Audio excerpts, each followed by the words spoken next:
This is one of the city's largest supply hubs. I look around and walk straight into the management office. Hello, I need to place a bulk order. I set a sheet of paper on the desk. The manager casually picks up the list and scans it. The next second, his expression freezes solid. Premium rice and flour, 500 tons each. Frozen pork, beef and lamb, 100 tons each. Sir, are you sure this is not a mistake? I say nothing. I just flash my bank balance. The manager's face instantly lights up with an eager grin. Valued customer, one moment please. I will coordinate everything right away. Fastest delivery guaranteed. Over the next few hours, the entire market kicks into overdrive. Countless forklifts and workers are mobilized. Bag after bag of rice and fragrant frozen meat rolls out of the warehouses, loaded onto over a dozen massive container trucks. Under the guise of inspecting quality, I rent a temporary warehouse at the back of the market. Before long, fully loaded trucks roll in one after another. The goods on the list pile into mountains. Soon after, everything has arrived. I pay without blinking. The manager grows even more enthusiastic, promising maximum discounts on any future orders.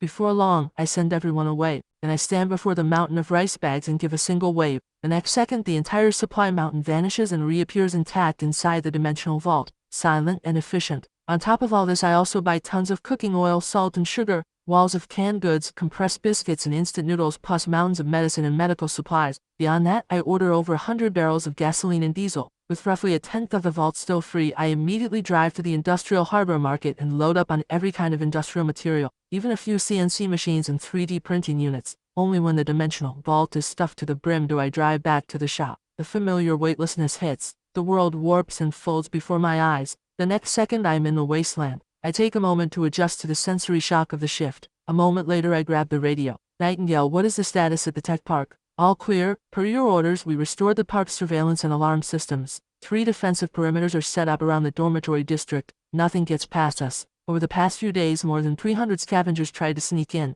We captured some of them. Nightblade's official roster is now at 43. Excellent work. You have exceeded my expectations. Send a team to the square. I brought supplies. Copy that, boss. Nightingale's reply is crisp and sharp. After the call, I switch to the open channel. Trading is open. Those 3 words land like a death charge. The next second, replies flood in. Bedrock copy. Hive copy. Lighthouse copy. Arc copy. I have been away for 2 days because of the launch. That absence left the 4 factions deeply uneasy. After tasting the richness of real beef, the pleasure of cigarettes and liquor, no one wants to go back to the old life. Rumors spread that I was unhappy with the trades. Some even said I had been killed. Now that I have returned, the 4 factions breathe a collective sigh of relief. In less than 20 minutes, a Nightblade convoy arrives at the square. Leading the team is Scar. The wild defiance that once marked his face is gone. In its place, reverence and fierce devotion. Boss Milo! I give a light wave. The next second, crates upon crates of supplies materialize. Canned goods, seafood, lamb chops, drinks, beer, peanuts, even a few brand new portable generators.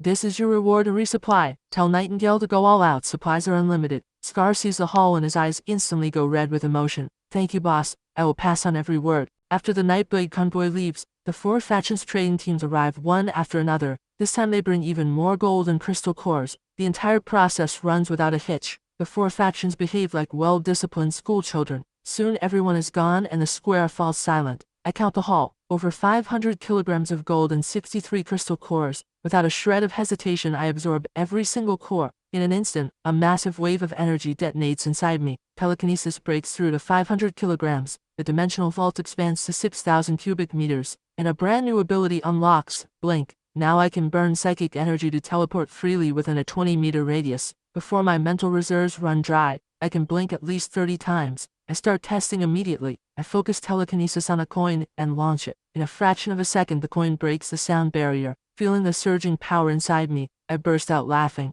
This is the one true law of the wasteland. I radio arc. Have Owen and Dr. Clement meet me at the square. I will arrange it immediately. Beer's reply comes without a beat of hesitation. Soon the arc convoy reaches the square. Several fully armed soldiers escort Owen and Dr. Clement. The 2 hurry forward. Moments later, I stand at the shop entrance. I need more components. Where can I find them? Dr. Clement takes a deep breath. There are 3 production facilities, but the situation is grim. The first is in the North District Heavy Industrial Zone. That area has one of the densest zombie concentrations anywhere. The second is the West Suburb Logistics Hub. The population density there was enormous before the fall, but now it is a city of the dead. As for the third, it is very far away. With current road conditions, getting there would be nearly impossible. Besides the Thor Mark 7 battery, what other technology did Skyreach have? Dr. Clement and Owen exchange a glance. Then Dr. Clement speaks. The Thor Mark 8. Its energy density is 3 times that of the Mark 7. It also has burst overload output capability. It was the only battery developed specifically for specialized equipment, but the core materials are extremely rare and the manufacturing process incredibly complex, making costs prohibitively high. The company kept only one production line at the West Suburb Logistics Hub. I go silent, the air grows heavy. Right then, Owen suddenly speaks up, his voice charged with excitement. Skyreach was not just a battery supplier. Before the disaster, the company invested heavily in Project Pioneer. The final product of that project was the Pioneer 1. It was designed for construction and excavation. It stands roughly 6 meters tall, fully electric, and can carry up to 6 Thor Mark 8 batteries. At full charge, it can operate for 72 hours of high-intensity work. My mind starts racing. Even if this thing was not built for combat, with a few modifications it could become a true weapon of war. Tell me everything. I learn more details. The Pioneer 1's core research base is in Haizhou City, 200 kilometers away. The base holds 3 fully assembled units, parts for 10 more, and 1 production line. But the journey is long and extremely dangerous. My heartbeat quickens uncontrollably. The shock wave from the Pioneer will be 100 times greater than the Thor Mark 7. I have to get my hands on it. I quickly regain composure. You can head back. I turn and walk back into the shop, slowly pulling down the roller shutter, sealing off the outside world. Before long, armored vehicle engines rumble across the square and fade into the distance. Inside the shop, I sit in my chair and start brainstorming. Going alone is too risky. Nightblade is too small. The 4 factions are a mixed bag of fighters, with uneven equipment, completely incapable of a long-range expedition. Right now, even the West Suburb Logistics Hub is out of reach. I need thousands of people, a well-equipped, iron-willed army. Behind that army lies a massive supply chain and a fully operational rear base. I need to center everything on the shop, launch a massive construction project, build a fortified stronghold, then expand outwards step by step, and pull every last piece of value from the ruins. With the initial plan taking shape, I grab the radio and contact Nightingale. I have a new plan. Build a stronghold centered on the shop and the central square. I need manpower. Anyone who has ever worked in construction or industry. Your job is to find them. Nightingale's breathing quickens. She pushes down the shock. Immediately, I am on it. After the call, I switch to the open channel. This is Milo. I am establishing a permanent trading post and safe zone at the central square. Starting tomorrow, large-scale construction begins. During construction, I need a security detail, double the scale of the Skyreach Tech Park assault. Supplies will be settled daily. These words slam into the hearts of the 4 faction leaders like a sledgehammer. Shock and indignation churn inside them, but they have no second option. I have an endless supply of resources, and I am not the least bit worried about resistance from the factions. There are bigger things to do. I pull out a sheet of paper and start sketching on the back. The shop as the center point, the central square is the core zone. Step 1, the wall. A wall strong enough to hold against a full-scale zombie tide, even withstand a heavy-class mutant charge. Preliminary estimate, at least 10 meters tall, no less than 3 meters thick. The wall must be poured with reinforced concrete, with high-strength alloy steel plates embedded inside as the skeleton. This is without question a colossal undertaking. The materials needed are astronomical, yet in my eyes, none of this is a problem. All I need is a big enough warehouse and a long enough shopping list.